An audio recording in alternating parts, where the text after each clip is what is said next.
ನಮ್ಮ ಕೋಲಾರ ಲೋಕಸಭಾ ಕ್ಷೇತ್ರದ NDA ಮೈತ್ರಿಕೂಟದ ಅಭ್ಯರ್ಥಿಯಾದಂಥ ಮಲ್ಲೇಶ್ರವರು ನಮ್ಮ JDS ಪಕ್ಷದ ವಿಧಾನ ಪರಿಷತ್ ಸದಸ್ಯರಾದಂಥ ಹಿರಿಯರಾದಂಥ ಗೋವಿಂದ ರಾಜಣ್ಣರು, ಶಾಸಕರಾದಂಥ ವೆಂಕಟೇಶ್ವರರೆಡ್ಡಿ ಅಣ್ಣರು, ಕೃಷ್ಣಾರೆಡ್ಡಿ ಅಣ್ಣರು, CMR ಶ್ರೀನಾಥ್ ಅಣ್ಣವರು, ನಮ್ಮ ಸಹೋದರರಾದಂಥ ಸಮೃದ್ಧಿ ಮಂಜಣ್ಣವರು, ಮತ್ತು ನಮ್ಮ ಶಿಡ್ಲಘಟ್ಟ ಶಾಸಕರಾದಂಥ ರವಿಯಣ್ಣವರು, ನಮ್ಮ ಮುನಿಯಪ್ಪಣ್ಣವರು, ಆಮೇಲೆ ರಾಮಣ್ಣವರು, ಹರೀಶ್ ಅಣ್ಣವರು, ಎಲ್ಲ ಮುಖಂಡರುಗಳು ಇವತ್ತು ನಮ್ಮಲ್ಲಿ ಅಧಿಕೃತವಾಗಿ NDA ಮೈತ್ರಿಕೂಟದ ಅಭ್ಯರ್ಥಿಯಾಗಿ ಮಲ್ಲೇಶ್ ಬಾಬು ಅವ್ರನ್ನ ಘೋಷಣೆ ಆದಮೇಲೆ ನಾವೆಲ್ಲ ಒಟ್ಟಿಗೆ ಸೇರಿ ಕೋಲಾರ ಲೋಕಸಭಾ ಕ್ಷೇತ್ರದಲ್ಲಿರ್ತಕ್ಕಂಥ ನರೇಂದ್ರ ಮೋದಿಜಿಯವರ ಭಕ್ತರು, ದೇಶಭಕ್ತರು ಮತ್ತು ನಮ್ಮ ರಾಮೇಗೌಡರು ಎಲ್ಲರೂ ಒಟ್ಟಿಗೆ ಸೇರಿ ಸನ್ಮಾನ್ಯ ನರೇಂದ್ರ ಮೋದಿಜಿಯವರನ್ನ 3ನೇ ಬಾರಿ ಪ್ರಧಾನಮಂತ್ರಿ ಮಾಡಬೇಕು ಅಂತೇಳಿ ನಮ್ಮ ಮಾಜಿ ಪ್ರಧಾನಮಂತ್ರಿಗಳಾದಂಥ ದೇವೇಗೌಡ ಸಾಹೇಬರು ಮತ್ತು ಕುಮಾರಣ್ಣವರು, ಯಡಿಯೂರಪ್ಪ ಅವರು ಮತ್ತು ವಿಜೇಂದ್ರರು ಎಲ್ಲರೂ ಯಾವ ರೀತಿ ಒಗ್ಗಟ್ಟಾಗಿ ನಿನ್ನೆ ಸಮನ್ವಯ ಸಭೆ ನಡೀತು. ಸಮನ್ವಯ ಸಭೆಯಲ್ಲಿ ಇಡೀ ರಾಜ್ಯದಲ್ಲಿದ್ದಂಥ ಭಾರತೀಯ ಜನತಾ ಪಾರ್ಟಿಯ ಶಾಸಕರು, ವಿಧಾನ ಪರಿಷತ್ ಸದಸ್ಯರು, ಪ್ರಮುಖ ಮುಖಂಡರುಗಳು ಮತ್ತು JDS ಪಕ್ಷದ ಎಲ್ಲ ಶಾಸಕರುಗಳು, MLCಗಳು, ಎಲ್ಲ ಮುಖಂಡರುಗಳು ಎಲ್ಲ ಒಟ್ಟಿಗೆ ಸೇರಿ ಮೀಟಿಂಗ್ ಮಾಡಿ ನಮ್ಮ ಉದ್ದೇಶ ಇಷ್ಟೇ, ಈ ದೇಶದಲ್ಲಿ ಸನ್ಮಾನ್ಯ ನರೇಂದ್ರ ಮೋದಿಯವರು ಪ್ರಧಾನಮಂತ್ರಿ ಆಗಬೇಕು. 28ಕ್ಕೂ 28 ಲೋಕಸಭಾ ಕ್ಷೇತ್ರಗಳಲ್ಲಿ ನಮ್ಮ NDA ಮೈತ್ರಿಕೂಟದ ಅಭ್ಯರ್ಥಿಗಳನ್ನು ಗೆಲ್ಸ್ಕೊಡೋದ್ರ ಮುಖಾಂತರ ಕಳೆದ 7 ತಿಂಗಳಿಂದ ಏನು ಭ್ರಷ್ಟ ಕಾಂಗ್ರೆಸ್ ಸರ್ಕಾರ ಕರ್ನಾಟಕ ರಾಜ್ಯದಲ್ಲಿ ಯಾವ ರೀತಿ ಜನ ವಿರೋಧಿ, ದಲಿತ ವಿರೋಧಿ, ರೈತ ವಿರೋಧಿ, ಮಹಿಳಾ ವಿರೋಧಿ ಚಟುವಟಿಕೆಗಳನ್ನು ಮಾಡ್ತಾ ಇದೆ, ಇದನ್ನು ಹತ್ತಿಕ್ಕುವಂಥ ನಿಟ್ಟಿನಲ್ಲಿ ಮುಂದಿನ ದಿನಗಳಲ್ಲಿ ಕರ್ನಾಟಕದಲ್ಲಿ ಕಾಂಗ್ರೆಸ್ ಮುಕ್ತ ಕರ್ನಾಟಕ ಮಾಡಬೇಕು ಅನ್ನೋ ನಿಟ್ಟಿನಲ್ಲಿ ಅವೆಲ್ಲ ಒಗ್ಗಟ್ಟಾಗಿ ಕೆಲಸ ಮಾಡಬೇಕು ಅಂತ ಹೇಳಿ ನಮ್ಮ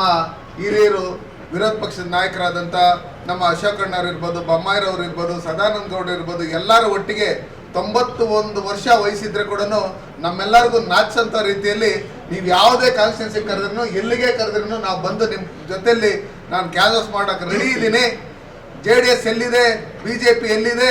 ಮೋದಿಯವ್ರ ಬಗ್ಗೆ ಹಗುರವಾಗಿ ಮಾತಾಡಂಥ ಈ ಕಾಂಗ್ರೆಸ್ ಪಾರ್ಟಿಗೆ ತಕ್ಕ ಉತ್ತರ ಕೊಡಲೇಬೇಕು. ಅದಕ್ಕೋಸ್ಕರ 28ಕ್ಕೆ 28 ಕ್ಷೇತ್ರಗಳನ್ನು ಗೆಲ್ಸ್ಕೊಬೇಕಂತ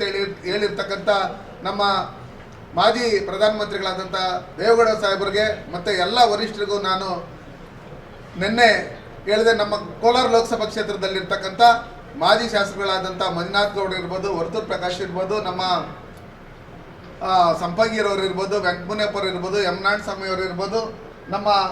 ಎಲ್ಲ ಮುಖಂಡರುಗಳು ಒಟ್ಟಿಗೆ ಸೇರಿ ಶಿಡ್ಲಘಟ್ಟ ರಾಜಣ್ಣರು ಇರ್ಬೋದು, ನಮ್ಮ ಮುಖಂಡರುಗಳೆಲ್ಲ ಒಟ್ಟಿಗೆ ಸೇರಿ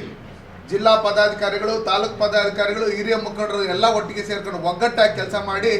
ನಮಗೆ ಮಲ್ಲೇಶ್ ಅವರು ಅಭ್ಯರ್ಥಿ ಅಂತೇಳಿ ಅಧಿಕೃತವಾಗಿದ್ರೇನು ನಮ್ಮೆಲ್ಲರ ಅಭ್ಯರ್ಥಿ ಸನ್ಮಾನ್ಯ ನರೇಂದ್ರ ಮೋದಿ ಮತ್ತು ದೇವೇಗೌಡ ಸಾಹೇಬರು ಅಂತೇಳಿ ನಾವು ನಮ್ಮ ತೆನೆ ಹೊತ್ತ ರೈತ ಮಹಿಳೆ ಗುರುತಿಗೆ ಓಟ್ ಹಾಕೋದ್ರ ಮುಖಾಂತರ ಕಳೆದ ಬಾರಿ ನನ್ನನ್ನು ಏನು ಸುಮಾರು 7 ಲಕ್ಷಕ್ಕೂ ಹೆಚ್ಚಿಗೆ ಓಟ್ಗಳು ಹಾಕೋದ್ರ ಮುಖಾಂತರ 2,10,000 ಅಂತರದಲ್ಲಿ ಗೆಲ್ಸ್ಕೊಟ್ರಿ. ಈ ಬಾರಿನೂ ನಾವು ಅದಕ್ಕಿಂತ ಹೆಚ್ಚಿನ ರೀತಿಯಲ್ಲಿ ಸನ್ಮಾನ್ಯ ನರೇಂದ್ರ ಮೋದಿಯವರು ಮಾಡಿರ್ತಕ್ಕಂಥ ದೇಶದಲ್ಲಿ ಅಭಿವೃದ್ಧಿ ಕೆಲಸಗಳು, ಅವ್ರು ಕೊಟ್ಟಿರ್ತಕ್ಕಂಥ ಯೋಜನೆಗಳನ್ನು, ಇದನ್ನೆಲ್ಲ ಫಲಾನುಭವಿಗಳು ನಾವೆಲ್ಲರೂ ಪಡ್ಕೊಂಡಿದ್ದೀರಿ. ಸಿದ್ದರಾಮಯ್ಯನವರಿಂದ ಹಿಡಿದು ಪ್ರತಿಯೊಬ್ಬರು ಪಡ್ಕೊಂಡಿರೋದ್ರಿಂದ ನಾವೆಲ್ಲ ಒಗ್ಗಟ್ಟಾಗಿ ಸನ್ಮಾನ್ಯ ನರೇಂದ್ರ ಮೋದಿಯವ್ರನ್ನ ಪ್ರಧಾನಮಂತ್ರಿ ಮಾಡಬೇಕು. ಆ ನಿಟ್ಟಿನಲ್ಲಿ ಕೋಲಾರ ಲೋಕಸಭಾ ಕ್ಷೇತ್ರದಿಂದನೂ ನಾವು ಮಲ್ಲೇಶ್ ಬಾಬು ಅವ್ರನ್ನ ಗೆಲ್ಸ್ಕೊಡ್ಬೇಕು ಅಂತ ಹೇಳಿ ಈ ಮೂಲಕ ನಾವು ಎಲ್ಲರಿಗೂ ಕೈ ಮುಗಿದು ಕೇಳ್ಕೊತಾ ಇದ್ದೀರಿ. ನಾಳೆ ನಮ್ಮ ಎಲ್ಲ ಭಾರತೀಯ ಜನತಾ ಪಾರ್ಟಿಯ ಮಾಜಿ ಶಾಸಕರು ಮತ್ತು ಯಾರ್ಯಾರು ಕಂಟೆಸ್ಟೆಡ್ ಕ್ಯಾಂಡಿಡೇಟ್ಸ್ ಇದ್ದರು, ನಮ್ಮ ಶಿಡ್ಲಘಟ್ಟದ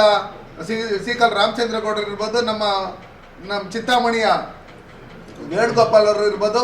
ಎಲ್ಲರೂ ಒಟ್ಟಿಗೆ ಸೇರಿ ಎಲ್ಲ ಕಂಟೆಸ್ಟೆಡ್ ಕ್ಯಾಂಡಿಡೇಟ್ಸನ್ನು, ಎಲ್ಲ ಡಿಪ್ಯೂಟೆಡ್ ಕ್ಯಾಂಡಿಡೇಟ್ಸನ್ನು ಎಲ್ಲ ಒಟ್ಟಿಗೆ ಸೇರಿ ಒಂದು ಸಮನ್ವಯ ಮೀಟಿಂಗನ್ನು ನಾಳೆ 10 ಗಂಟೆಗೆ ನಾರಾಯಣಿ ಚೌಟ್ರಿಯಲ್ಲಿ ಮಾಡೋದ್ರ ಮುಖಾಂತರ ಮುಂದಿನ ದಿನಗಳಲ್ಲಿ ಯಾವ ರೀತಿ ನಾವು ರೂಪುರೇಷೆಗಳನ್ನು ಹಮ್ಮಿಕೊಂಡು ಈ ವಿರೋಧ ಪಕ್ಷದಾದಂಥ ಕಾಂಗ್ರೆಸ್ ಪಾರ್ಟಿಯಲ್ಲಿ ಒಂದು ಮನೆ 3 ಬಾಗಿಲಾಗಿದೆ, ಅದನ್ನು ಯಾವ ರೀತಿ ನಾವು ಸದುಪಯೋಗ ಪಡಿಸ್ಕೊಂಡು ಗೆಲ್ಲಬೇಕು ಅನ್ನೋ ನಿಟ್ಟಿನಲ್ಲಿ ನಾವೆಲ್ಲ ಒಗ್ಗಟ್ಟಾಗಿ ಕೆಲಸ ಮಾಡಬೇಕಂತೇಳಿ ತೀರ್ಮಾನ ಮಾಡ್ತೀವಿ.